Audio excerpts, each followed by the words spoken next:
INOX wind, इनके इस share के बारे में सवाल है नीरज कुलदीप का। आइनॉक्स विंड बाइंग प्राइस है 80 की और लंबी अवधि का नजरिया है, तो आइनॉक्स विंड में किस तरह की रणनीति इनको रखनी चाहिए? मैं ये सेक्टर में, मैंने पिछली बार भी बोला, मैं ये सेक्टर में काम कर रहा था, समझने की कोशिश कर रहा था। एक दो स्टॉक जैसे क्या था, एक्मे सोलर, ये सब मैंने पढ़ने की कोशिश की। जब मैंने उनके सारे डिटेल पढ़ने की कोशिश की और आइनॉक्स वगैरह सबको कि क्या हो सकता है, तो एक कॉमन चीज़ जो दिख रही है हर जगह कि इतना यूफोरिक हो चुका था कि इसमें ओवर कैपेसिटी बहुत बड़ी प्रॉब्लम आगे जाके बन जाएगी। तो ओवर कैपेसिटी प्रॉब्लम बन जाएगी तो कंपनी का पैसा बनेगा, इन्वेस्टर का नहीं बनेगा, क्योंकि वहाँ पे डिमांड रहेगी जितने कंपनी की अर्निंग को ऑफसेट कर दे। लेकिन जो वैल्यूएशन पे आइनॉक्स विंड या ये सब चले जा चुके हैं, पिछली बार भी कुछ स्टॉक इसका आया था, तो उसमें एक वो बहुत बड़ा चैलेंज मुझे लगता है कि कैसे ओवर कैपेसिटी को एड्रेस किया जाएगा। इसलिए ये सेक्टर से मैं टोटली बाहर इसीलिए हो गया। यहाँ पे डिमांड जितनी हो सकती है उससे ज़्यादा तो वैल्यूएशन दिख रहे हैं।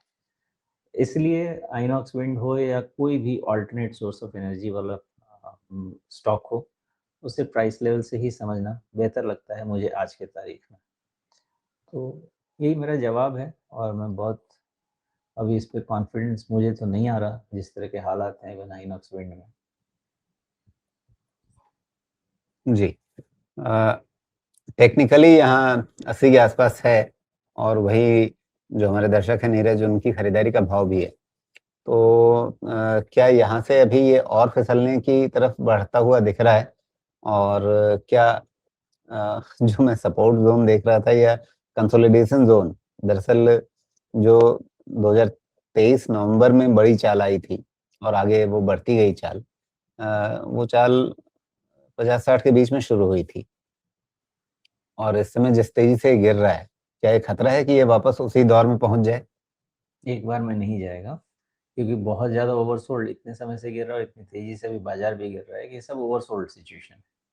रिवर्सल होंगे, अब आज कल परसों वाली बात है, रिवर्सल होगा, रिवर्सल सस्टेन नहीं करेगा, ऐसा हो सकता है। देखिए 93 के ऊपर में शॉर्ट कवरिंग और बढ़ेगी और फिर हो सकता है कि फिर 110, 115 वो सब रेंज में हो, लेकिन 93 के पहले शॉर्ट कवरिंग तक एंटर नहीं होने वाली।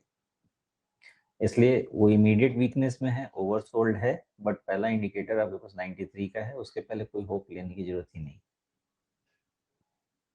वैल्यूएशन के लिहाज से किन स्तरों पे आप कंफर्टेबल रहेंगे? इसमें कहना थोड़ा मुश्किल लग रहा है, क्योंकि ठीक ग्रोथ एक बार ही देखते हैं, समझ में आ जाए तो। देखिए तो अब रेट ऑफ ग्रोथ, ध्यान दीजिएगा, ग्रोथ नहीं, रेट ऑफ ग्रोथ मॉडरेट हो रहा है, जो कि अब 200, 250, 100 ऐसे परसेंट से होते होते 30% पे आ गया है। तो कोई गारंटी नहीं है कि ये 30%, 20-25% क्यों नहीं हो जाए। तो अगर उस ग्रोथ पे चला जाता है और मार्जिन इस लेवल पे मेंटेन रहता है, तो फिर 20-25 टाइम के रेंज में प्राइस अर्निंग मल्टीपल में कहीं पे भी स्टेबिलिटी ले लेगा। अभी थोड़ा सा एक्सेसिव करेक्शन, मार्केट भी एक रीजन रहेगा करेक्ट होने का। तो अगर 30% का सेल्स ग्रोथ रह जाता है, 23% का मार्जिन है, आरओई वगैरह ठीक है, नॉट बैड। हाँ, बट इनके एसेट्स उतने अच्छे काम नहीं कर रहे हैं कि इनके आरओसी को बहुत बढ़िया किया जाए। एंड देयरफॉर मुझे तो लगता है कि अगर एसेट टर्न अच्छा रहता तब तो 25 टाइम कोई इशू नहीं होता 30 टाइम के सेल्स ग्रोथ पे, लेकिन एसेट उतने आपके यूटिलाइज नहीं हो रहे हैं बार बार। इसलिए मुझे लगता है कि ये 20 टाइम के नीचे ही सेफ होगा। मैं इन्वेस्टमेंट के हिसाब से बता रहा हूँ। तो और मार्केट भी खराब है, तो उसमें ये रिस्क बना हुआ है। वैल्यूएशन की जहाँ तक बात है, 30% से सेल्स ग्रोथ पे लगेगा कि ठीक है, 25 time 27 time is not bad.